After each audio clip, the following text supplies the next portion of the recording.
From Washington, this is the Macrocast, a podcast brought to you by Penta and Markets Policy Partners.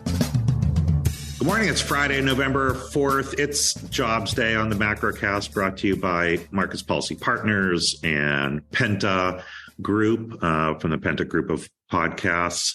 Tony Fratto, I'm in New York. We have Brendan Walsh with us today. Brendan, where are you? DC. In the DC area, and Brai Odion-Esene is frequently with us, either on FOMC days or GDP days or big jobs days. Brai, with his firm SW4 Insights. Thanks for being with us today, Brai. John and John Fagan and Matt McDonald are both traveling this week, so they're not with us today. So the three of us will hold the fort down on a jobs day that could have been an eventful jobs day.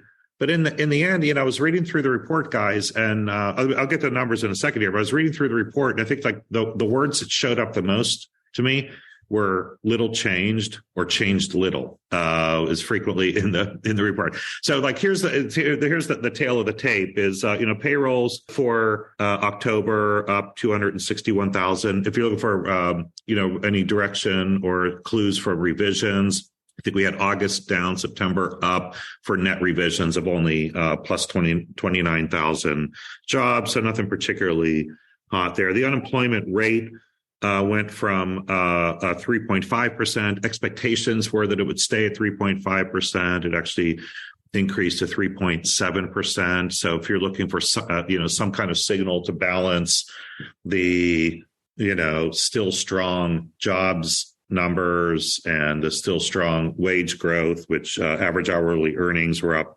0.4%, 4.7% year on year.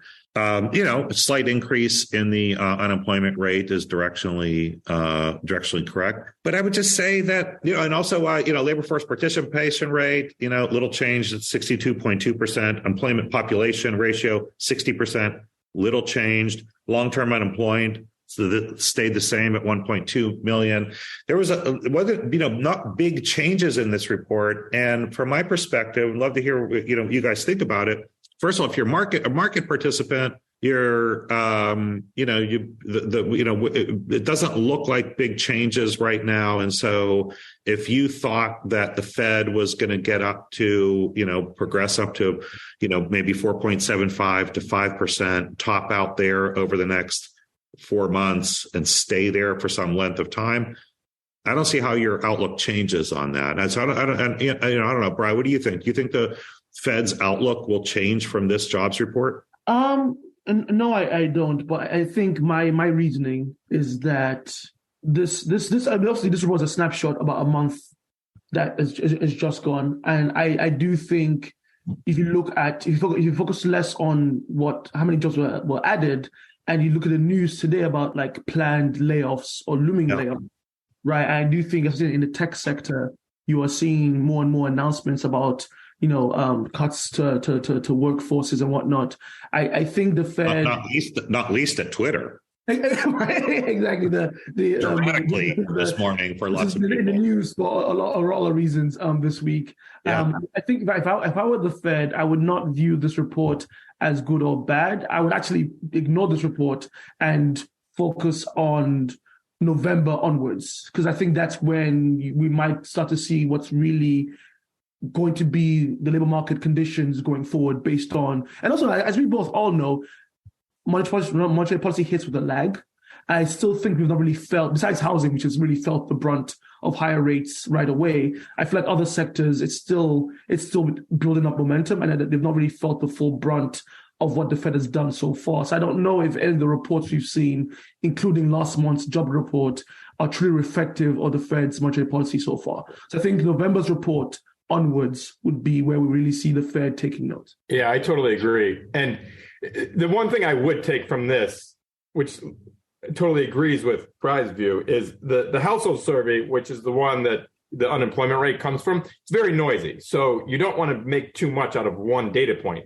But the unemployment rate does lead. It's the leading indicator. When it starts to go up, that's a sign that unemployment is going up and the labor market is weakening. So we'll see. Part of it was, that survey showed both jobs went down, the unemployment went up, but also the labor force participation went down a little bit. So it's noisy, but there is, cause for, I guess it's not concern on the Fed's part. This is what they're trying to do. So that may be a cause for but it's just on their part. Right. It's a small and nuanced signal, because that rate could bounce around a little bit. And so whether it's sustained or not, we don't know. We do know that we've got other, we saw other data recently too, right? So job openings we know are still, sustained uncomfortably high, I think, for the Fed. So that's not to say, to me, it's not that, look, I think if somebody was looking for clues, again, for clues that would that people could start using the P word, the pivot word, then you're not going to find that in here either. And so that's why I'm not saying that these are good numbers, right, that could get us closer to a pivot. I'm just saying that if whatever you thought at 8:25 this morning, whatever you thought that like generally the future was probably going to be, it's at 8:35, your view probably shouldn't have been changed, right? If you watched the press conference, like he told you the way he sees the future and what their path is, and you should believe him. Like they're staying on that path, and nothing in this report would have changed, which should change that. Yeah. Going back to what you were saying about the 5%, what Powell did say on Wednesday was that we think we're going to get higher than 5%, and the market before his press conference had priced in about a terminal rate of 5%. After it only went up 15 basis points. So now the market's pricing in, the Fed's going to get up to 5.14%. But the market is also pricing in that by mid 2023 they're going to be cutting rates, and he vehemently, pushed back against that on Wednesday. Yeah, no, I think it's actually the timing of like the Bank of England also going this week is great because it gave a chance to contrast two economies in vastly different positions, right? On one hand, you have the U.S. economy, which is showing some resiliency, which is giving the Fed more room to do these aggressive rate hikes to tackle inflation. While on the other hand, you have the UK economy, which is not in a great spot. So the Bank of England could not be as aggressive as it wants to be because it doesn't want to like completely derail UK growth. But I think also another thing I think markets need to factor in is that qualitatively speaking, if you're an employer, you just went through COVID where you cut a lot of your workforce, you entered 2021 trying to hire people back, and you struggled to get people back. You had to offer more money, more benefits, more flexibility. You had to do everything you could to just get bodies onto your payrolls. A lot of employers are now gun shy about cutting their workforce again. They don't want to go through having to rapidly scale up post mini recession, and the workers they laid off are gone or don't want to come back. So I think there's a resistance among some employers to cut their payrolls because they don't want to lose valuable employees that they can't get back at the other end of whatever rate hike cycle. Yeah.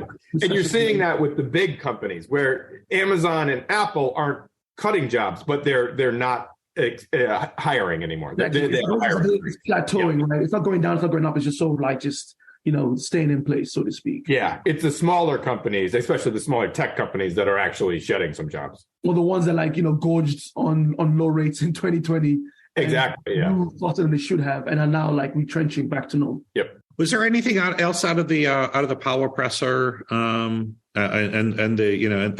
people focused on the language of the release, and then Powell put a pretty firm foot down on it as we've said. But was there anything else surprising out of that caught your eye? I mean, for me, I think as someone who started covering the Fed in the Bernanke years, and how he and Yellen would very much try and stay out of anything that seemed to be outside of their purview. Obviously, we've seen in recent weeks the pressure Powell's been under from mostly Democratic lawmakers about what he's doing and the potential impact that might have on the economy and jobs, et cetera. And I think there was strong messaging throughout his comments, basically saying, if we don't fight inflation, that will eventually hurt the labor market too. Like, we're not ignoring we're not just focused on one mandate at the expense of the other. We care about both, but if we don't fix this one, it will eventually hurt the other one too. So I think there was some indirect messaging to Congress there saying, yes, I still care about jobs, but if I don't fix inflation, jobs eventually get hurt all the same. He had some of the same message, Brai, with respect to, I think Kayla Tausche asked him about, the impact of rate rising and the strong dollar and how that impact on other countries also.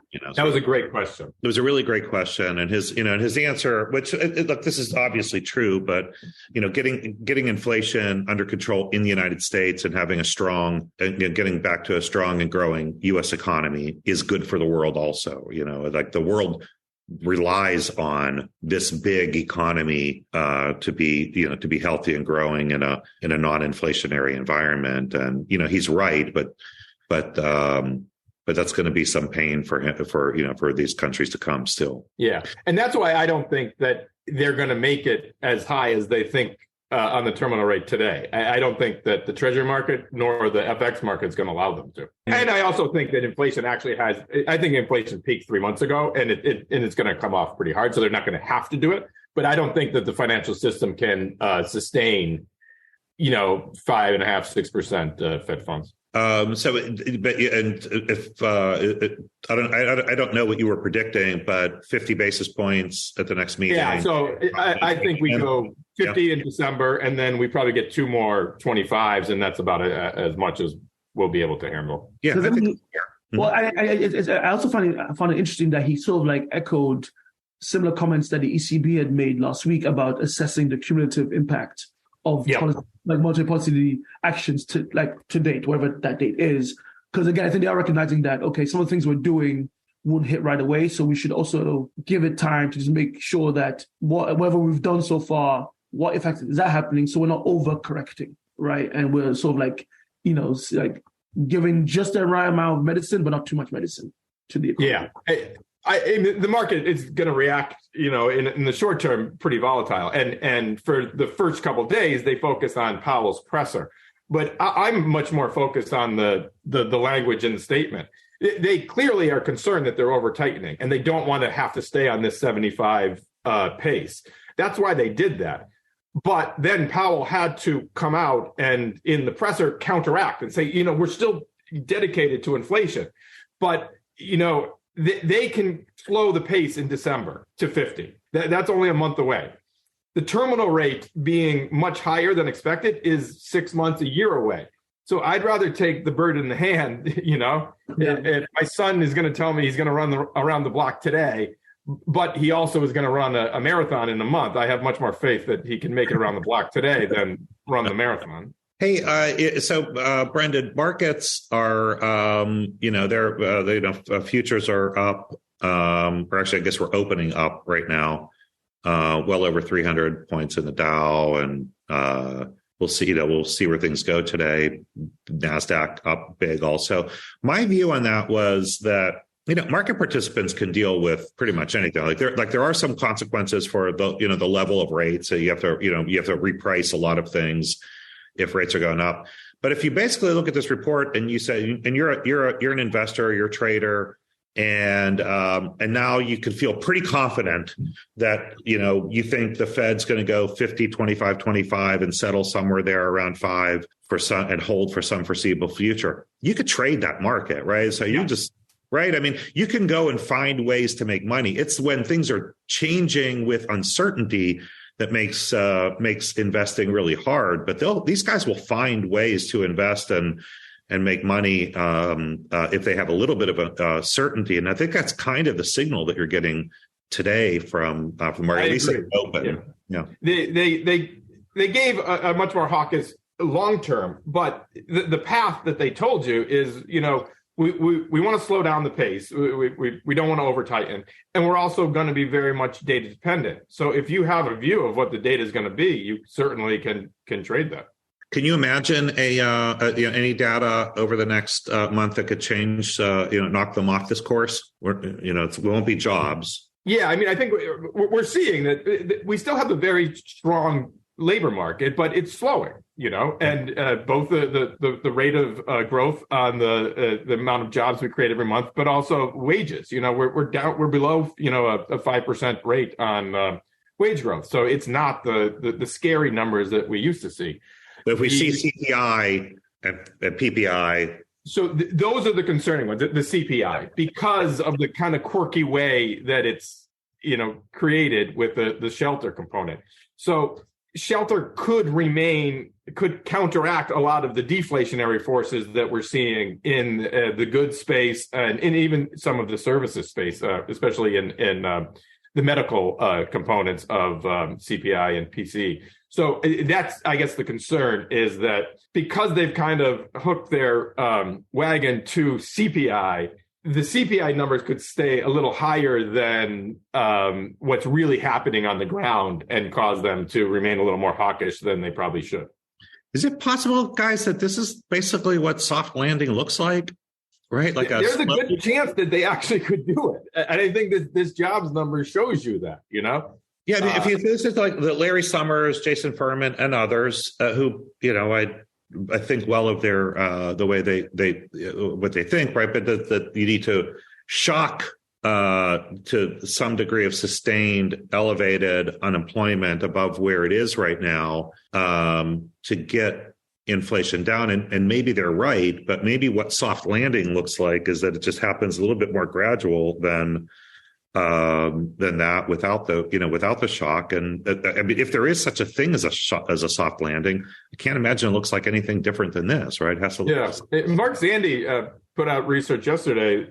His research shows, almost 2/3 of the increase in inflation is entirely supply constraint related, due to COVID and things like that.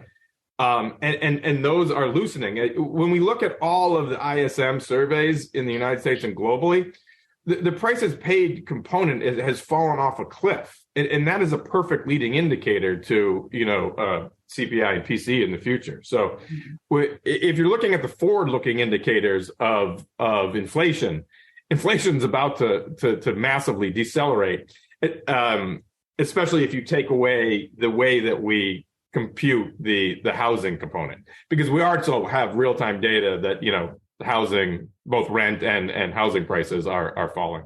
Yeah, and I think it could also be argued that some of the things that I guess fed into the inflationary environment we're seeing now, in terms of the various stimulus packages that came up to cushion the economy from the pandemic, low rates at that time that allowed people to both build up their stock portfolio, buy homes, build up their savings from, I remember there was a time when the savings rate was atrocious. And then during the 2 years of the pandemic and lockdown, savings rates almost doubled. I think that's allowing a lot of consumers to survive the high rate environment we're in now. Yeah. Because you're already in your dream home. So you're not worried about high rates because you already have your house. Or you have a low mortgage rate, yeah. Right, exactly. You have a low mortgage. You have low monthly mortgage payments. You're not worried about that. Or you have a lot of savings to help you navigate this a little bit. So I think that's why we're not seeing the consumer react as strongly in terms of retail sales or consumer spending, etc. That's not created to the extent one might have expected otherwise. I think that is also probably contributing to a potential soft landing as well. Right. You mentioned Bank of England, the 75 basis point increase. We've also seen both hawkish action and hawkish language out of ECB, even earlier this morning and in recent days. I mean, do you think where do you see them going? Are they going to try to catch up to get closer to where to where the U.S. is right now?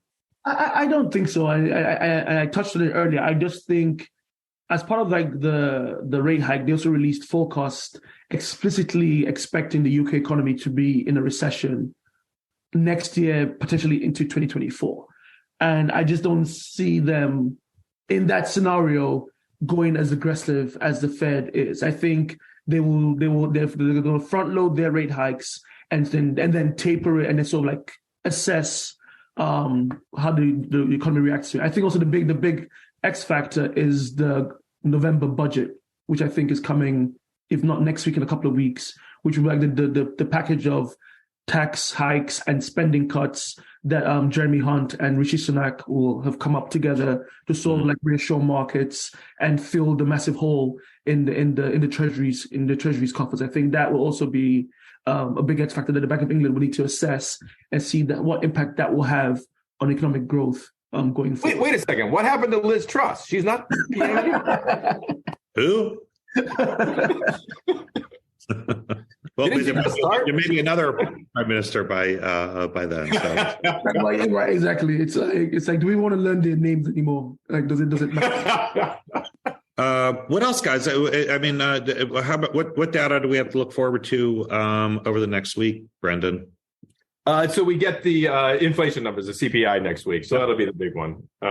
It's kind of a quiet week, actually, other than that. The University of Michigan consumer sentiment is always kind of an interesting insight, but we're ahead of the curve of that because of John Dick and civic science. Yes, that's right, our ESI.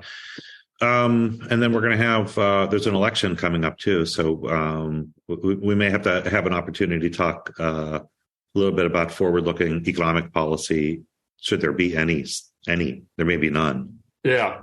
I'm fascinated to see, Pennsylvania. So Oprah came out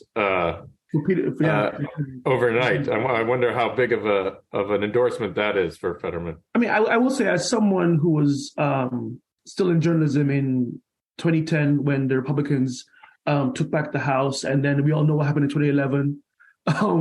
With the debt limit fights, and I think 2013 was another one.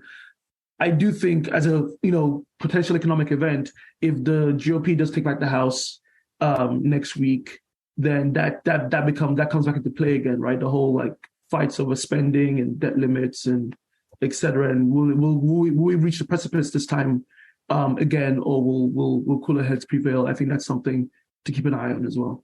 Yeah, Bernie Sanders said that they should do it in the lame duck and just raise it so that they don't have to deal with it for the next 2 years. If they want to do what's best for the world, that's what they'll do. Yeah. We'll see whether they can get it done. But yeah, they really they would be doing a great service if they did, because we talked about it on the show a few times over the years, but I've been sort of dealing with this idiotic debt ceiling battle for the past couple decades, and it never gets smarter. It only gets dumber. So if they can stave it, that would be really great. I mean, what I find incredulous is like anytime someone asks a question about should we get rid of the debt limit, the response is always like, wait, why? Like, that's unthinkable. And then to my mind, I'm like, but you keep raising it every bloody time. So why have it then? Like, if it's going to get raised and every couple of years, then it just seems like it's not doing whatever job it was meant to do. It's not happening. So just get rid of it. I don't think people actually have any understand. I feel like I have to do like one-on-one teach-ins on the debt ceiling. It has never, ever, ever had anything to do with limiting debt. Ever. Like, so limit debt should not be in the name of it because it has nothing to do with limiting debt. The only thing it did was create a convenience for Congress and the Treasury to be able to do the debt issuance so that Treasury can fulfill the demands of Congress, right? Treasury is not doing anything that Congress didn't demand that it did. And in the old days, Treasury had to ask Congress for the authority to do every single debt issuance. Yeah. And they just said, and after a while, Congress said, look, do whatever, as much as you need, up to this number, then come back to us. Because we don't feel like voting on this every time. That's all it was. It had nothing ever to do with limiting debt. And so it is it's misnamed. And it is, like I said, it never gets less dumb. It only gets more dumb, like this whole debate that we have over it. It's really absurd. And we keep bringing the country to the brink of disaster over it. So, I think that's what we're in for, unfortunately. Well, hopefully, fingers crossed, fingers and toes crossed. But on that note, great Jobs Day show for my penultimate Macrocast. Great to do it with you guys, and we'll be back next week. Have a great weekend. Thank you for listening to the Macrocast. Please remember to subscribe, rate, and share.